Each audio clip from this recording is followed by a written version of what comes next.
There are some, I would say, there are different kinds of insiders. By that I mean people who practice our faith, who would say that I'm one of the who would self-define themselves as insiders, as Hindus, or one of the variations, whatever the term they want to call it. They say Sanatana Dharma, whatever they want to say. There are some different segments. One segment of such people have already sold out. Now, this may be not very good news, but they have sold out. When I was doing this book, I went to a lot of insiders and I said, can you help me? You know more than I do about things, please help me. I got many kind of reactions. And so I have mine is not an opinion without basis. I went around, I've done a lot of focus groups, I've done a lot of interviews and surveys.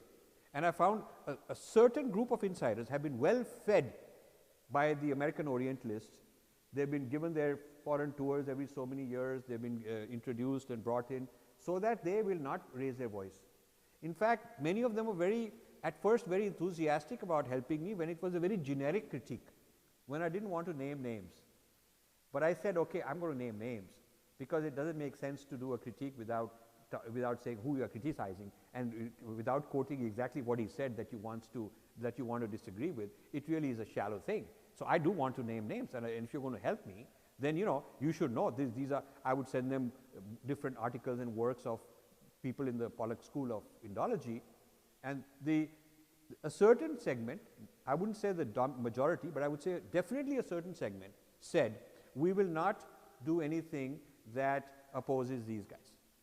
We are very much on your side privately, sir. Sir, privately, don't tell anybody. But privately, I tell you, you're doing good work. Sir, keep it up. But I can't get involved. This is very true. This is very true. So I'm just sharing with you what all I go through. So then we can have some fun conversation. So that's one.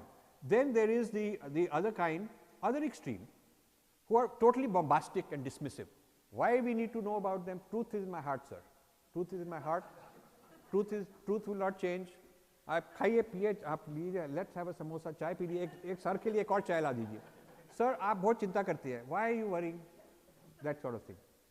So it's sort of like a complete abandonment, a complete dismissiveness towards the outsider, not wanting to take it seriously. Escapism. Escapism. कि Brahma is the same, वो तो कुछ होगा नहीं ब्रह्म को. Sir, आपकी आत्मा को nobody can touch. This kind of an argument. I mean, complete. I give a very good Vedanta in response to this, which I don't have time for. But if anybody asks me a question, I can tell you Vedanta in response, because Vedanta is not about escapism. You got to go through the Vyavarika.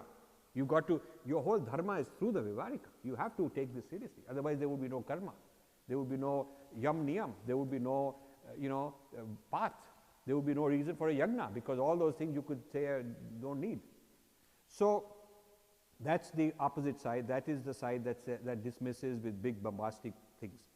Then there is people who say they will join this team of insiders, good Indology and all that, but they lack rigor. They might be lazy. They will talk big. They'll write a great letter back saying, I'm on, sir, but they will not produce anything.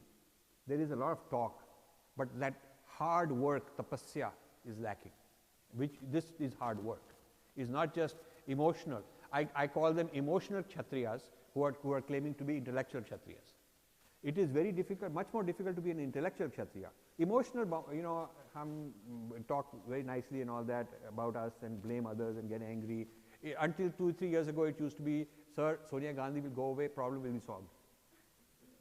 I'm so glad that Sonia Gandhi has gone away, not only because she's gone away for other reasons, but also because now I can no longer get that excuse.